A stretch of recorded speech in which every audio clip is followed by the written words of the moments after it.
தயவு கூர்ந்து சரியாக பயன்படுத்திக் கொள்ளும். சரி, இதனால கனி இல்லாத அத்தி மரம் அப்படின்ற தலைப்புல தான் நம்ம கர்த்தருடைய வார்த்தையை கேட்கிறோம்.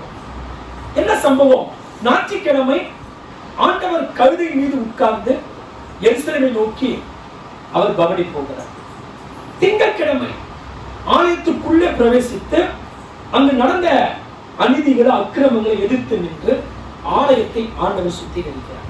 ஆனால் செவ்வாய்க்கிழமை என்ன பண்றாருன்னா, ஆண்டவர் பெத்தனியாவில் இருந்து எருசலேமுக்கு வருகிற வழியில ஒரு அத்தி மரத்தை பார்க்கிறார்.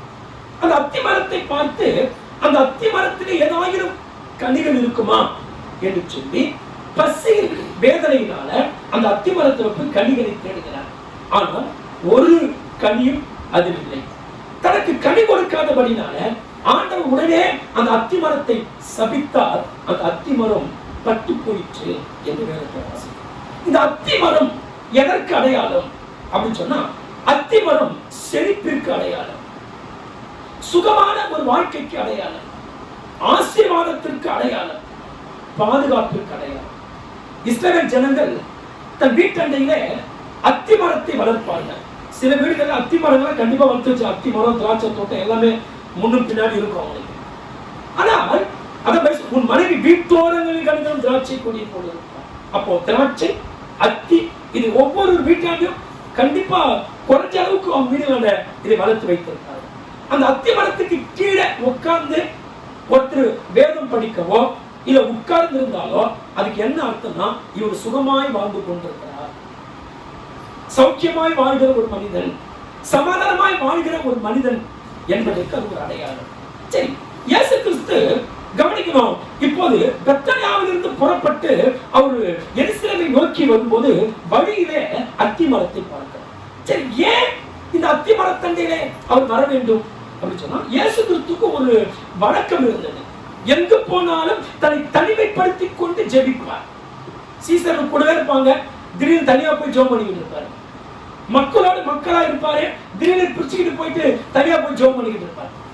அதே மாதிரி எங்கு போனாலும் ஆண்டவர் தனிமையாய் ஆண்டவர் சமூகத்தில் காத்திருப்பதற்காக ஆண்டவர் என்ன பண்ண முயற்சிக்கிறார். நான் யோசிக்கிறேன், அந்த நோக்கத்துக்காகத்தான் ஆண்டவர் பெத்தனியாவில் இருந்து தனியா ஜெபிப்பதற்கு ஒரு இடத்தை தேடி ஆண்டவர் இங்கே வருகிறார். எப்பவுமே நம்ம வாழ்க்கையில அடிக்கடி தனிமைப்படுத்திக் கொள்ளக்கூடிய அனுபவம் நமக்கு இருக்கு. தேவையில்லாம நேரத்தை செலவழிக்கிறவங்க இருக்கக்கூடாது. நிறைய பாருங்க, எவ்வளவு நேரத்தை வீணா செலவு, கட்டுக்கதைகள், என்ன பிரோஜனம் யோசித்து பாருங்க. 4 பேர் 5 பேர் உட்காந்து பேசி சிரிச்சிங்க, எந்த பிரோஜனம் கிடையாது. நீங்க வளர்ச்சி அடையும் போது அது கூட உங்களுக்கு தப்புன்னு தோணும். நேரத்தை வீணா செலவாக்க கூடாது. எல்லாம் ஆவிக்குரிய மனிதன் தனக்கு கிடைச்ச நேரங்களை வீணாய் செலவழிக்க விருப்பப்படவே மாட்டாங்க. அப்ப ஆண்டவர் என்ன பண்றாரு, வனாந்தர மார்க்கமாய் ஜெபிக்கிற பழக்கம் இருந்ததுனாலையும் இன்னும் கொஞ்ச காலம் தான் இருக்குது ஊழியத்தை நிறைவேற்றி முடிப்பதற்கு. அதான் சொன்னார், பகற்காலம் இருக்கு மட்டும் என்னை அனுப்பினவருடைய கிரியைகளை நான் செய்ய வேண்டும், ஆனால் ஒருவரும் கிரியை செய்யக்கூடாத ராக்காலம் வருகிறது என்று சொல்லி ஆண்டவர் தனக்கு இருக்கிற காலம் இன்னும் சிறிதா இருக்கிறதுனால அதற்குள்ள என்னதான் செய்யணுமோ தேவனோடு அதிகமாய் தரித்திருக்க வேண்டும் என்று சொல்லி ஒரு தனி இடத்தை தேடி வந்தார். யூதரை பொறுத்த வரைக்கும் ஜெப வேலை முடிக்கிறதுக்கு முன்னாடி, காலையில பலி செலுத்துவதற்கு முன்னாடி உணவு எடுத்துக்கொள்ளவே மாட்டாங்க. நம்ம பாருங்க, ஜெபிக்கிறோமோ இல்லையோ சாப்பிடுவோம், ஜெபம் பண்றோமோ இல்லையோ டீ குடிச்சிருவோம், ஜெபம் பண்றோமோ இல்லையோ எழுந்து போன் பேசி கொடுப்போம். நான் சொல்றேன், ஜெபிக்காம வேதம் வாசிக்காம ஒரு கிறிஸ்தவன் வீட்டை விட்டு வெளியே போக, வேலைக்கு போக கூடாது, கல்லூரிக்கு போக கூடாது. இதெல்லாம் முடிச்ச பிறகுதான் போகணும். எனக்கு டைம் இல்லை, சீக்கிரம் எழுந்துக்கோ, சீக்கிரம் எழுந்து பண்ணு. நான் நைட்டு படுக்கும் போது 1:30 மணி, எழுந்துக்கும் போது 4:30 மணி. யோசித்து பாருங்க, நேரம் கிடைக்க மாட்டேங்குது. அப்ப கர்த்தருடைய பிள்ளைங்க, ஜெபம் இல்லாமல் வேத வாசிப்பு இல்லாமல் நீங்கள் எந்த ஒரு காரியத்தையும் என்ன பண்ணக்கூடாதுன்னா நீங்கள் செய்யக்கூடாது.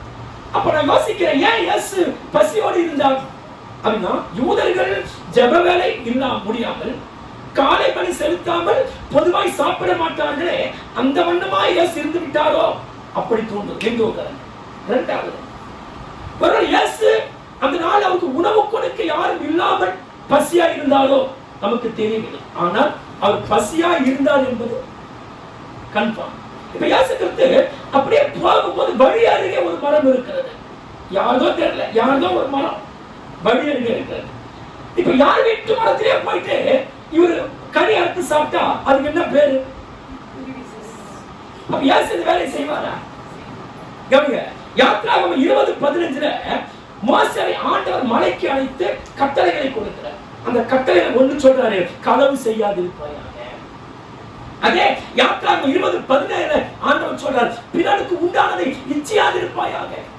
அப்போ களவு செய்யக்கூடாது, பிறருடைய பொருளை இச்சிக்க கூடாது என்று சொல்லி கட்டளை கொடுத்து விட்டு இவரே போய் வேற எவ்வளோ ஒருத்த வச்ச மரத்துல போயிட்டு கனியை திருட்டல வறுத்து சாப்பிடுவாரா? சாப்பிடுவாரா? எல்லாம் முகம் தெரியல மாதிரி மனுஷன் பின்னாடி வாழ் முன்னாடி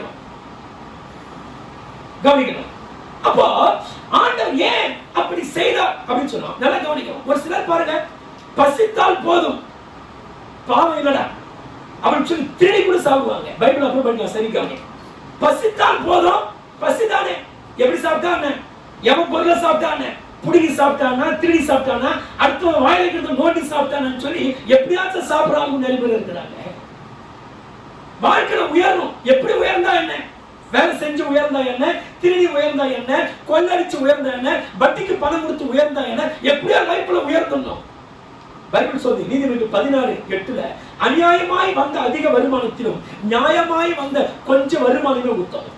நீ கடலை விட்டு விட்டு ஓடி சம்பாதிக்கிறத விட, நீ அநியாயமா வேலை செய்யாம சம்பளம் வாங்குறத விட, வேலைக்கு போய் தூங்கி எழுந்து நீ சம்பளம் வாங்குறத விட, உழைச்சி கொஞ்சமா சம்பாதிச்சாலே அதுவே நமக்கு உத்தமம் என்று வேதம் சொல்லுது. நேர்படி இதை மீறி என்ன பண்ணுவாங்க? இந்த சட்டத்தை மீறி அநியாயமான முறையில பணம் சம்பாதிக்கணும். இன்னைக்கு உலகத்தில் நடக்கிற கொள்ளைக்கு என்ன காரணம்? கொலை, மரணம், இதுக்கெல்லாம் என்ன காரணம்? 1 தீமோத்தேயு 6:10 வேதம் சொல்லுது, பண ஆசை எல்லா தீமைக்கும். அப்ப மனுஷன் எப்படி ஆகிய வாழ்க்கையில உயர்ந்து விட வேண்டும், எப்படி ஆகிய லைஃப்ல செட்டில் ஆகணும், அதுக்காக திருடி கொள்ளையடிச்சு ஏமாத்தி இப்படி பண்றாங்க.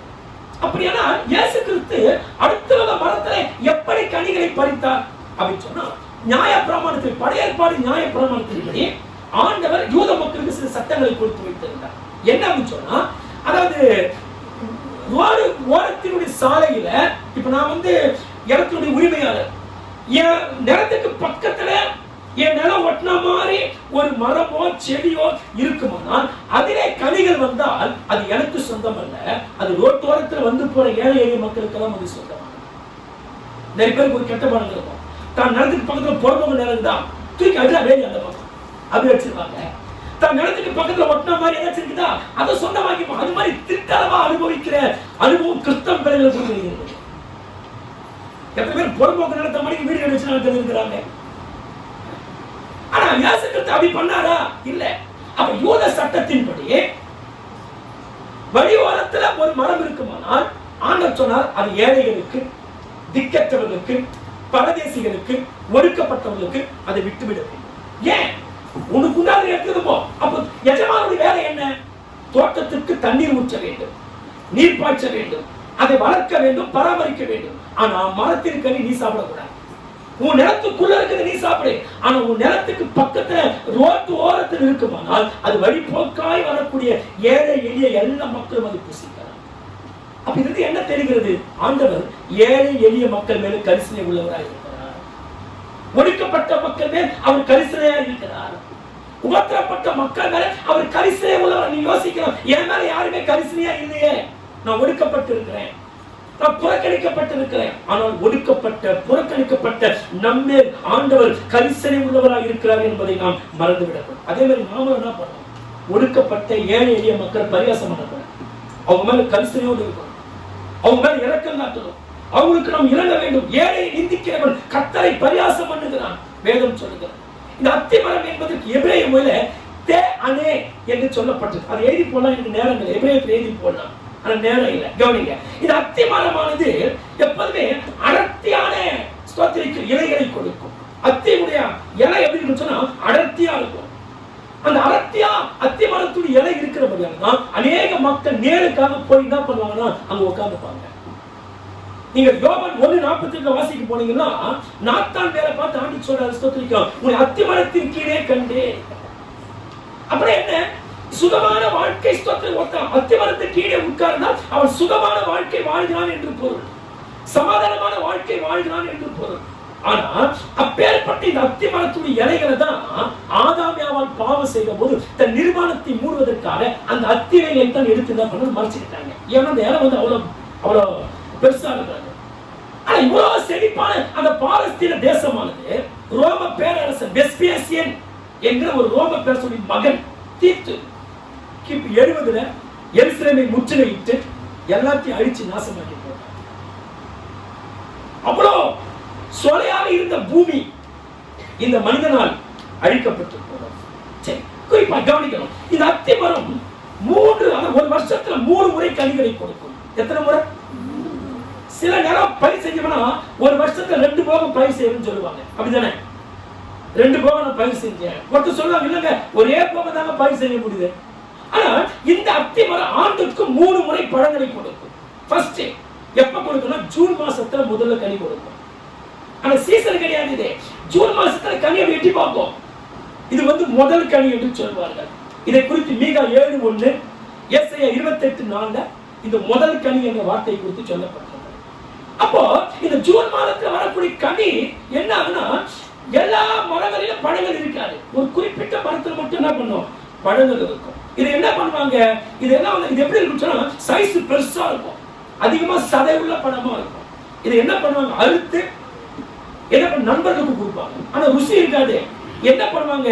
இது ருசியும் இருக்காது, தரமாவும் இருக்காது, எல்லாமே குறைவா. என்ன சீசன்? இப்ப மாம்பழம் பாருங்க, இது மாம்பழ சீசனா இது? ஆனா இப்ப மாம்பழ சீசனுக்கு முன்னாடி மாம்பழம் வந்துருச்சு. ஆனா இந்த சீசனுக்கு முன்னாடி வந்த மாம்பழத்துக்கும் அந்த சீசன்ல வரக்கூடிய மாம்பழத்துக்கு வித்தியாசம் இருக்குது. எது டேஸ்டா இருக்கும் சொல்லுங்க? அதே மாதிரிதான் இந்த முதல் கனி வருவது டேஸ்ட் இருக்காது, ஆனா பெருசா இருக்கும், ஆனா ருசி இருக்காது, தரமா இருக்காது. இது அடுத்து என்ன பண்ணுவாங்க? அநேக நண்பர்களுக்கு கொடுப்பாங்க, உறவினர்களுக்கு பரிசு கொடுப்பாங்க. எப்பவுமே முதல் கனியை கடவுளுக்கு கொடுக்க வேண்டும் என்று ஆண்டவர் சொல்லி இருக்கிறார் வேதத்தை. தான் பிறந்த ஒரு பிள்ளை கடவுளுக்கு ஊழியத்துக்கு கொடுக்க மாட்டாங்க. நான் சொல்றேன், இங்க இருக்கிற எத்தனை பேர் உங்க பிள்ளைகளை கடவுளுக்காக நீங்க அர்ப்பணிச்சிருக்கிறீங்க? இந்த பிள்ளை கடவுளுக்குரிய பிள்ளை, இவன் கடவுளுக்காக வாழணும், கடவுளுக்காக ஊழியம் செய்யணும் அப்படின்னு அர்ப்பணிப்பீங்க? யாருக்காச்சும் இருக்குதா?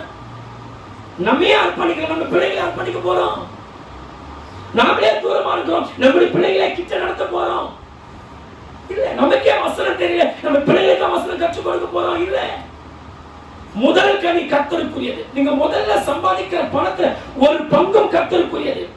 தோட்டம் எதை நீங்க செஞ்சாலும் அதுல வரக்கூடிய முதல் பங்கு யாருக்குங்க சொல்லுங்க? அது கடவுளுக்கே உரியது. அதை நம்ம வஞ்சிக்க கூடாது. அப்ப இது அடுத்து என்ன பண்ணுவாங்க? இது வந்து ஸ்தோத்திரிக்க முதல் கனி. இதை குறித்து பைபிள் சொல்லுது. ஓசியா 9:10, எரேமியா 24:2, நெகேமியா 3:12 இதை குறித்து சொல்லும். இந்த கனிக்கு எபிரேயத்துல பிக்குரா என்று சொல்வார்கள். என்ன சொல்வாங்க சொல்லுங்க? சொல்லுங்க, பிக்குரா. அடுத்தது கோடைக்கால அத்தி. அது ஜூன் மாசத்துல வரும். கோடைக்கால அத்தி எப்ப வரும் அப்படின்னு பாத்தீங்கன்னா ஆகஸ்ட் செப்டம்பர் வரும். இதுதான் சீசன்ல வரக்கூடிய பழம். நல்லா புரிஞ்சுக்கலாம். இது எப்படி இருக்குன்னு சொன்னா முன்னாடி வந்த பழம் மாதிரி பெருசா இருக்காது, சின்னதா இருக்கும், ஆனா டேஸ்ட் பயங்கர சூப்பரா இருக்கும், ஆனா தரமா இருக்கும். எப்பவுமே கிறிஸ்தவ வாழ்க்கையில தரம் தான் முக்கியம். நான் எவ்வளவு வருஷமா கிறிஸ்தவனா இருக்கேன், நீ எவ்வளவு வருஷமா கிறிஸ்தவ எப்படி வாழ்ந்துட்டு இருக்க? நான் சொல்ல புரியுதா உங்களுக்கு? எவ்வளவு வருஷமாய் நம்ம கிறிஸ்தவனா இருக்கிறோம் என்பது முக்கியம் அல்ல, எத்தனை வருஷம் கிறிஸ்தவன் அது நமக்கு முக்கியம் அல்ல. நீ கிறிஸ்தவனா எப்படி வாழ்ந்துட்டு இருக்க? கிறிஸ்தவ வாழ்க்கையில நாம் தரம் உள்ளவர்களா இருக்க வேண்டும். எது தரம்? பரிசுத்தமான வாழ்க்கை தான் கிறிஸ்தவ வாழ்க்கையுடைய தரம். எதை செஞ்சாலும் என் விருப்பத்தை செய்யாம தேவனுடைய விருப்பத்தை செய்கிறேன், அதுதான் ஆவிக்குரிய வாழ்க்கையிலே நான் தரமா இருக்கிறேன் என்பதற்கான அடையாளம். நற்குணங்களோடு வாழ்கிறோம் பாருங்க, இதுதான் நான் ஆவிக்குரிய வாழ்க்கையில தரமா இருக்கிறேன்னு சொல்லி அடையாளம். அப்ப கிறிஸ்தவ வாழ்க்கையில நாம் சிலரா இருந்தாலும் தரமான கிறிஸ்தவங்களா இருக்கும். ஆண்டவர் சொன்னார், கோதுமைகளை கொண்டு போய் களஞ்சியத்தில் சேருங்கள், பதரையும் கொண்டு போய் என்ன பண்ணுங்க. அப்ப தரமில்லாத பதரை கொண்டு போய் சுட்டரிக்கிறார். அப்ப கர்த்தருடைய பிள்ளைங்க நாம் திருச்சபையிலே தரமார்ந்த விசுவாசிகளாய் நாம் இருக்க வேண்டும். கவனிக்கணும். அப்போ இந்த கனியை என்ன பண்ணுவாங்கன்னு சொன்னா இதை படுக்க வைப்பாங்க. இந்த கனியை எடுத்து இந்த கனியை எடுத்து பதப்படுத்தி மேல் வீட்டுக்கு மேல பதப்படுத்தி வெயிலில் காய வைப்பாங்க. காய வச்சு என்ன பண்ணுவாங்கன்னு சொன்னா குளிர்காலத்துக்காக முன்கூட்டியே சேர்த்து வைப்பாங்க. எத்தனை பேர் கவனிக்கிறீங்க? கவனிக்கலாம். இந்த பழத்தை தான் தாவீது அபிகாயில் வீட்டிலே உணவு கேட்க வந்த போது அபிகாயில் கொண்டு போய் தாவீதுக்கு அத்திப்பழங்களை கொடுத்தார் அல்லவா, அந்த அத்திப்பழம் இந்த குளிர்கால அத்திப்பழம் தான். தாவீது தன் மனைவி பிள்ளைகளை தேடி போகும்போது 1 சாமுவேல் 30:12 ஒரு எகிப்தின் வழிபோக்கனாய் கீழே விழுந்து கிடந்தான்.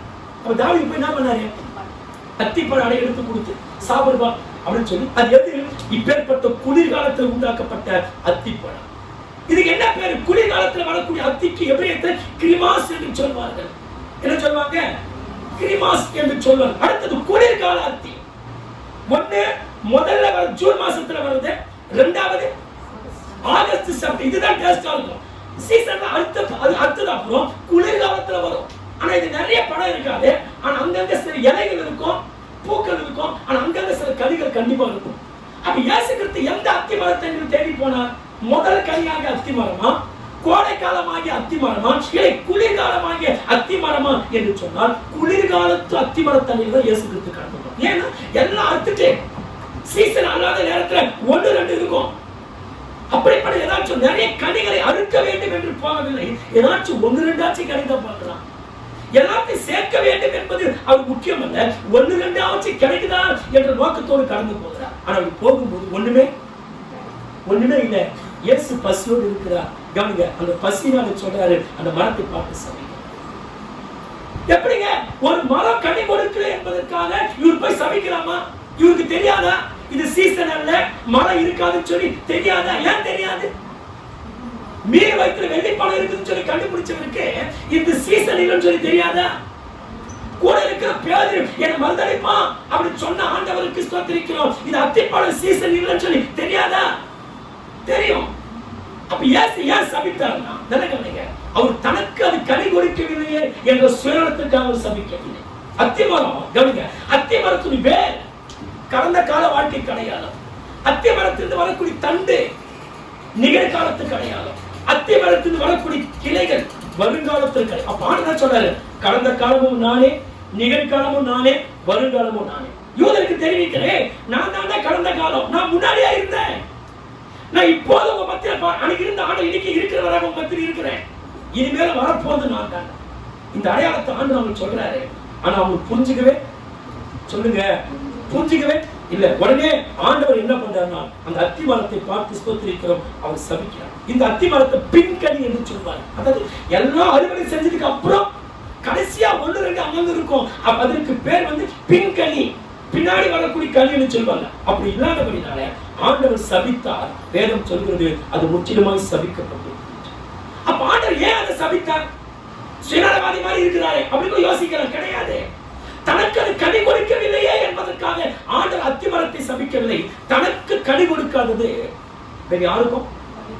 சொல்லுங்க சொல்லுங்க. தனக்கு கனி கொடுக்காத ஒண்ணு நிறைய பேர் தனக்கு கிடைக்கலையா, அடுத்தவங்களுக்கு கிடைக்கும் கிடைக்கும். இன்னைக்கு நிறைய பேர் போல ஈடுபடுறான். ஒரு பெண்ணை குத்தி கொலை பண்ணா கேளுங்க, எனக்கு கிடைக்காத பெண்ணு வேற எவனுக்கும் கிடைக்க கூடாது. இவன் விரும்பி இருப்பான், அந்த பெண்ணு இவனை நேசிக்காது. உடனே எனக்கு கிடைக்காத பொண்ணு யாருக்கும் கிடைக்கூடாது. எஸ் அப்படி பண்ணாலே இல்ல. நான் கட்டல, நானே வீடு கட்டல, நீ எப்படி வீடு கட்டலாம்? நானே பைக் வாங்கல, நீ எப்படி பைக் வாங்கலாம்? நான் நல்லா இல்ல, நீ மட்டும் எப்படி நல்லா இருக்கலாம்? அப்படி சுயநலவாதியா யோசிக்கிறவங்க பலர் உண்டு. அப்ப ஏசு அத்தி மரத்தை பார்த்து சபித்தார்னா, எனக்கு நீ கனி கொடுக்கல, ஆனா நல்லா இருக்கா போகுது, பட்டு போ அப்படியே சபித்தாரு. அப்படி சபிக்கவில்லை. ஏன் அப்படி பண்ணாருன்னா, தனக்கு பலன் கொடுக்காத நீ வேற யாருக்கும், கடவுளுக்கே பயப்படாத வேற யாருக்கு பயப்படுவான்? கடவுளுடைய வார்த்தைக்கே கீழ்ப்படியாது நீ வேற யாருக்கு நீ கீழ்ப்படி சொல்லி பாரு. நம்ம நிலைமை அப்படிதான் இருக்கு. கடவுளுடைய வார்த்தைக்கே நம்மளால ஒழுங்குக்கு வர முடியல. நீ கடவுள் நேரே நின்று மீச முடிக்கிற பேசினா மட்டும் நீ கீழ்ப்படிஞ்சிருவியா? இதுதான் கடவுள் வார்த்தை, இப்படிதான் பேசுவாரு. அப்ப கடவுள் வார்த்தைக்கே செவி கொடுக்காத நீ மற்றவங்க வார்த்தைக்கு எப்படி செவி கொடுப்ப? இவ்வளவு பிரயாசப்படுகிற உன்னை வளர்த்து ஆளாக்கி ஜீவனை கொடுத்து உன்னை பராமரித்து வருகிற எனக்கே கட்டுப்படாத நீ, எனக்கே பலன் கொடுக்காத நீ மற்றவங்களுக்கு எப்படி பலன் கொடுப்ப? அப்படி என்பதைத்தான் ஆண்டவருக்கான. எப்பயுமே ஆண்டவர் தனக்காக கவலைப்படுகிறவர் அல்ல. ஆனா 40 நாள் பாஸ்டிங் இருந்தாரு. அப்ப பசி உண்டாயிடுச்சு. அப்ப சாத்தான் சொல்றான், இது இந்த கல்லை பாரு, அந்த கல்லு அப்ப மாதிரி சைஸ்ல இருக்கும். அப்ப சாத்தான் சொல்றான், இது அப்பமாக்கி அப்படின்னு ஆண்டவர் என்ன பண்ணிக்கணும்? ஏய் பசிக்கு என்ன கேள்வி பண்ற அப்படின்னு சொல்லி சாத்தான் என்ன பண்ணிக்கணும்? கொண்டு போட்டுக்கணும். அப்ப ஆண்டவர் கொல்லவில்லை. அப்ப ஆண்டவர் எப்போதுமே தனக்காக கவலைப்படுகிறார். என்ன பேசிட்டாங்களே, என்ன துப்பிட்டானே, என்ன அடிச்சுட்டானே, என்ன கேலி பண்ணிட்டானே, அப்படி தன்னை குறித்து அவர் கவலைப்படுகிற கர்த்தர் அல்ல. நிறைய பேர் அவங்க வார்த்தை சொல்லுவாங்க, புடிச்சுப்பாங்க, அப்படியே அவங்க கோதையோடு சொல்லுவாங்க, புடிச்சுப்பாங்க. ஏன்? சுயநலம் உள்ள ஒரு மனிதனால் எந்த தீமையும் சகித்துக் கொள்ள முடியாது. எவ்வளவு ஊழியக்காரர்கள் சொல்ற வார்த்தையை சகிச்சுக்க முடியலையே, கேஸ் போடுற மாதிரி பிரச்சனை பண்ணிக்கிட்டு இருக்கோம். ஏன்? சகிப்புத்தன்மை, சுயநலம், நமக்குள்ளே சுயம் இருக்கிறது. அப்ப இயேசு கிறிஸ்து தனக்காக கோபப்படவில்லை. ஆனால் தேவாலயம் தீட்டுப்பட்ட போது என்ன பண்ணாரு? தன்னை காரி துப்புறவங்க கோபப்பட்டாரா?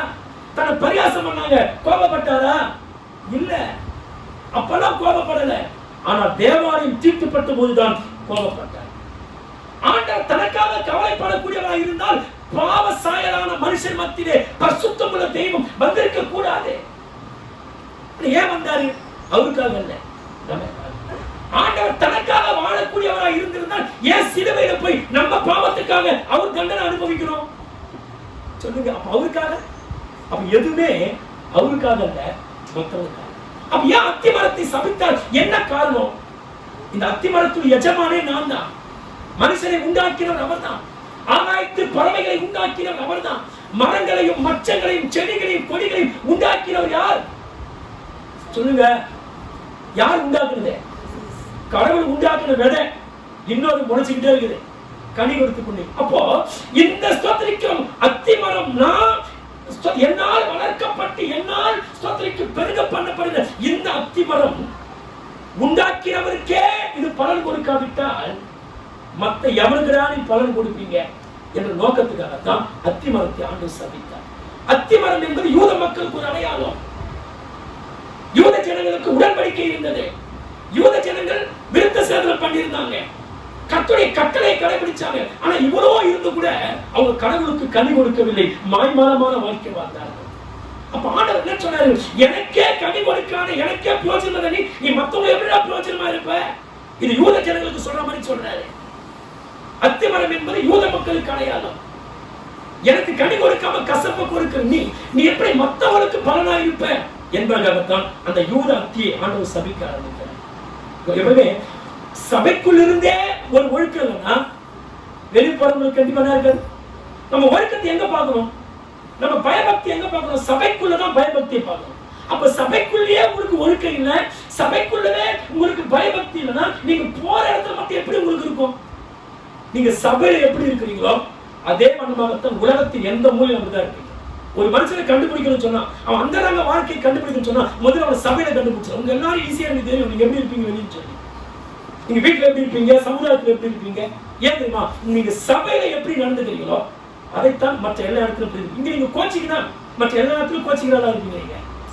இங்க நீங்க நெருக்கம் இல்லாம இருந்தா மற்ற எல்லா இடத்துலயும் நெருக்கம் இல்லாம தூரமா இருப்பீங்க. குடும்பத்துல, சகோதரருக்கு மத்தியில, கிராமத்துக்கு மத்தியில எல்லா இடத்துலயும் தான் இருப்பீங்க. அப்போ ஒரு மனிதன் ஆண்டவர் சொல்ல எனக்கே நீ பலன் கொடுக்கல என்று சொல்லி ஆண்டவர் என்ன பண்ணார்? அந்த அத்திமரத்தை சபித்தார். அந்த அத்திமரம் சபிக்கப்பட்டு போயிற்று. கவனிக்க, ஆண்டவர் செய்த அற்புதத்தை ரெண்டா பிரிக்கிறார்.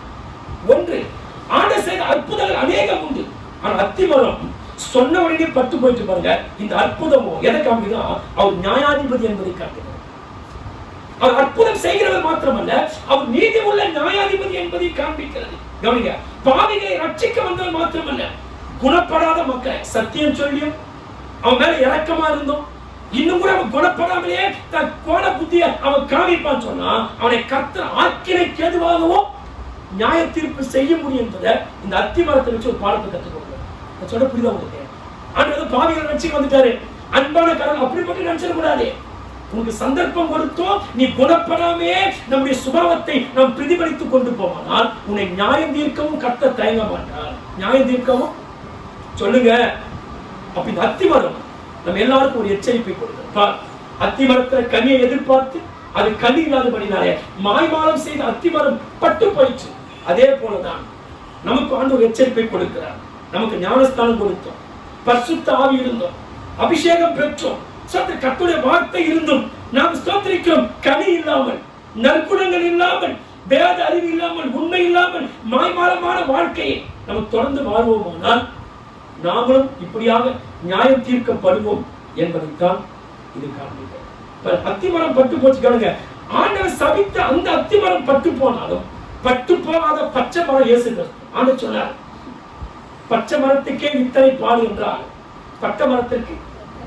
அப்ப இந்த உலகத்தில் எல்லா மரமும் பட்டு போய்விடும், எந்த மனிதனும் பட்டு போய்விடுவான். ஆனால் பட்டு போகாமல் எப்போதுமே பசுமையா இருக்கக்கூடிய ஒரு மரம் யாருன்னா அது ஆண்டவராக இயேசு கிறிஸ்து. அந்த ஆண்டவராக நம்முடைய செழிப்பு யாருக்குள்ள இருக்கிறது? இயேசு கிறிஸ்துவுக்குள் இருக்கக்கூடியவருக்கு செழிப்பு உண்டு. நம்மள வறுமையோடு வாழ்வதற்கு அழைக்கப்பட்டவர்கள் அல்ல, நம்மளால செழிப்பா வாழணும். எப்படி வாழணும்? ஏமாத்தி செழிப்பா வாழக்கூடாது, கடவுளை வஞ்சித்து செழிப்பா வாழக்கூடாது, உண்மையா இருந்து செழிப்பா வாழணும். கடவுளுக்குள்ள பாதுகாப்பு உண்டு. அப்ப கர்த்தர் ஏன் அத்திமரத்தை சபித்தார்னா, இந்த அத்திமரம் கனி கொடுக்காதனால மாய்மாலம் பண்ணி கனி இருக்கிற மாதிரி காட்டி கனி இல்லாமல் ஏமாற்றினபடினால அந்த அத்திமரம் யூதர்களை சபிப்பதற்கு அடையாளமாக இதை காண்பித்தார். அதே நமக்கு சொல்றது, நம்ம வீட்டில் கனி இல்லைன்னா நம்ம இரக்கமா இருந்து தயவா இருந்து பரிசுத்த ஆவியை தந்து எல்லாம் இருந்தோம், நம்ம கர்த்தருடைய வார்த்தைக்கு செவி கொடுக்காம கனிகளை வெளிப்படுத்தாமல் மாய்மாலமான வாழ்க்கை வாழ்ந்தால் நம்முடைய வாழ்க்கையின் இப்படி போய்விடும் என்பதை நமக்கு ஒரு எச்சரிப்பாக காட்டத்தான் ஆண்டவர் அத்திமரத்தை சபித்த போது அது பட்டு போயிடுச்சு. அத்திமரம் சபிக்க கூடாதுன்னு சொன்னவரே இப்ப அத்திமரத்தை என்ன பண்றாரு? நம்ம யாராச்சும் சபிக்கலாமா? தயவுக்கு உங்க பிள்ளைகளை சபிக்காதீர்கள், உங்கள் கணவனை மனைவிமார்கள் சபிக்காது. நீங்கள் சபிக்கிற சாபம் இன்றைக்கு இல்லாமல் போனாலும் ஒரு நாள் அது நிறைவேறிவிட்டால் பிரச்சனை உங்களுக்கு. அதனால சபிக்க வேண்டிய துதிக்க வேண்டிய நாவல சபிக்காதீங்க, நன்மையானதை பேசுங்க. செய்தியுடைய தலைப்பு என்ன சொல்லுங்க? கனி இல்லாத அத்திமரத்துல எத்தனை டைம்ல கனி வரும்? எந்தெந்த டைம்ல? ஜூன் மாசத்துல வர கனி எப்படி இருக்கும்? சுத்தமா டேஸ்ட் இருக்காது. அது முன்னாடியே சீசனுக்கு முன்னாடியே வருது, எப்படி இருக்காது? பெருசா இருந்தாலும் ருசி இருக்காது. ஆனால் ஆகஸ்ட் செப்டம்பர்ல கோடை காலத்துல பருவ காலத்துல வரக்கூடிய கனி சுவையா இருக்கும், ஆனா சின்னதா இருக்கும். அடுத்தது குளிர்காலத்துல வரக்கூடிய அத்தி எல்லாரும் சீசன் அறுத்து முச்ச பின்பு அங்கங்க ஒண்ணு இலைக்குள்ள மறைஞ்சிருக்கும். இயேசு கிறிஸ்து போகும்போது எந்த அத்தி மரத்துக்கிட்ட போனாரு? குளிர்கால அத்தி. ஆனா குளிர்கால அத்தி கிட்ட கனி கண்டிப்பா இருக்கணும், ஏன்னா அவருக்கு தெரியும் கனி நேரத்துல போய் கனி தேட மாட்டாரு, சரிங்களா? ஆனா போன போது கனி இல்லை, ஆனால் ஆண்டவர் சபித்தார், அது பட்டு. இது யாருக்கு அடையாளம்? யூத மரம் யாருக்கு அடைச்சார்? அத்திமரம் யாருக்கு அடையாளம்? யூதர். இது நமக்கு ஒரு எச்சரிக்கை. பாரு, அவன் இரக்கமா கிருபை இவ்வளவு கொடுத்தோம், அவன் கனி கொடுக்காமல் இருக்கிறதுனால அவன் வாழ்க்கை இப்படித்தான் இருக்கும் என்று சொன்னது போலவே யூத மக்கள் ரோமர்களால் உபத்திரப்பட்டு கொடுமைகளை அனுபவித்து வேதனைப்பட்டு வாழ்ந்தார்கள். ஆனால் கர்த்தருடைய பிள்ளைகளை நாம் கனி கொடுத்து வாழணும், எல்லாம் கர்த்தர் அனுகிரகமா இருக்கிறார், நம்ம மேல் இரக்கமா இருக்கிறார். இந்த காலங்களை நாம் நேர்த்தியாக சரியாக நாம் பயன்படுத்திக் கொள்ள வேண்டும். கண்களை மூடலாமா? நாம் ஜெபிக்கலாம்.